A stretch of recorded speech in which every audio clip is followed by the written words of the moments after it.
একটা রোজা কেউ যদি ইচ্ছা করে ভেঙে ফেলে, শরীয়তের কোনো ওজর ছাড়া যদি ভেঙে ফেলে, তাহলে নবীজি বলেছেন কিয়ামত পর্যন্ত যদি সে হায়াত বা সমগ্র জীবন ব্যাপী যদি সে রোজা রাখে, তাও একটা রোজার সমতুল্য হবে না। নাউযুবিল্লাহ। চিন্তা করেন একটা রোজার কি পরিমাণ দাম। কোটি কোটি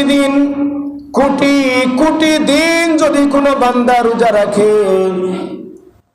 কোটি দিন যদি কোনো বান্দা নফল রোজা রাখে, রমজান মাসের একটা ফরজ রোজার সমতুল্য হবে না।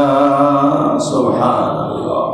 চিন্তা করেছে, রমজান মাসের একটা রোজা যদি কেউ ভেঙে ফেলে, সমগ্র জীবন যদি সে রোজা রাখে, একটা রোজার সমতুল্য হবে না। কোটি বার কোটি দিন যদি রোজা রাখে, নফল রোজা, একটা ফরজের সমতুল্য হবে না। এটা আপনাকে এখন থেকে ডাক্তারের কাছে যাইতে হবে। যেদিন রোজা সেদিন যদি ডাক্তারের কাছে যান, দোস্ত ওষুধ খাইতে খাইতে কয়দিন যাইব না। আপনাকে এখনই ডাক্তারের কাছে যাবেন, আপনি ভিক্ষা করে টাকা নিয়ে যাবেন ডাক্তারের কাছে। আপনি তো রমজানের রোজা যেন আপনার বাদ না যায়, এটা নিশ্চিত করতে হবে। রোজার মাসে শয়তানকে আল্লাহ তাআলা বেঁধে রাখে, আছে না? ওয়াজুলজিলাতিশ শায়াতিন। আল্লাহর নবী বলেছেন রমজান মাসে শয়তানকে আল্লাহ তাআলা শিকল দিয়ে বেঁধে রাখে। শয়তানকে শিকল দিয়ে বেঁধে রাখে। শয়তান আপনার কাছে আসেও না। আপনার কাছে নবীজি বলেছেন আপনার কাছে শয়তান আসে না। রোজার মাসে শয়তানকে বেঁধে রাখা হয়।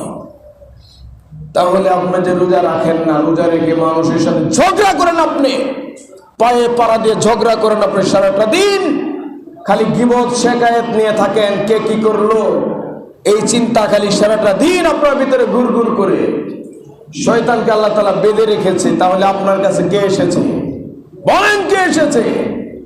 আপনি বড় শয়তান হয়ে গিয়েছেন। আপনি শয়তানের ডিউটি আপনি করা শুরু করে দিয়েছেন। এজন্য এখন থেকেই মানুষের পিছে লাগা বাদ দিতে হবে। যত ধরনের অন্যায় আছে এখন থেকে বাদ দিতে হবে, না হলে রোজার ভিতরে আপনি ঠিক হতে পারবেন না। বৃষ্টি এসেছে, তখন যদি ছাতা নিয়ে যান মিস্ত্রির কাছে ঠিক করার জন্য, যাইতে যাইতে তো ভিজে শেষ হয়ে যাবেন গা আপনি। বৃষ্টির মৌসুম আসার আগে ছাতা ঠিক করে মানুষ করে না? করে। রোজা আসার আগে 2 মাস আগে থেকে নবীজি প্রিপারেশন নিতেন, আল্লাহ তাআলার কাছে দোয়া করতেন। আপনি একদিনও দোয়া করেন না, আপনি মনেই থাকে না। আপনি দোয়া করবেন কেমনে? মনে থাকবে, মনে থাকার কাজ করেন না তো। এটা আপনাকে করতে হবে। আল্লাহ তাআলা বলে দিলেন লাআল্লাকুম তাত্তাকুন। বান্দা, তোমাকে আমার কাছে নিতে চাই, আমার প্রিয় বান্দা, তোমাকে বানাতে চাই।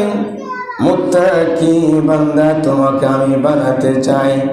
মুত্তাকি যখন হয়ে যাবা, তোমার জন্য নিয়ামতপূর্ণ জান্নাত রেডি করে রাখবো। সুবহানাল্লাহ। রোজাদার বান্দাদের জন্য স্পেশাল একটা জান্নাতের গেট থাকবে, রায়্যান, বাবুর রায়্যান। স্পেশাল একটা গেট থাকবে। এই গেট দিয়ে শুধু রোজাদাররাই প্রবেশ করবে। সুবহানাল্লাহ। চিন্তা করতে পারেন, এই গেটে যাওয়ার জন্য আমাদেরকে পবিত্র মাহে রমজানের যে শিক্ষা আছে, ওগুলো এখন থেকে আমার ভিতরে চেতনা তৈরি করতে হবে, না হলে আমরা হেরে যাব।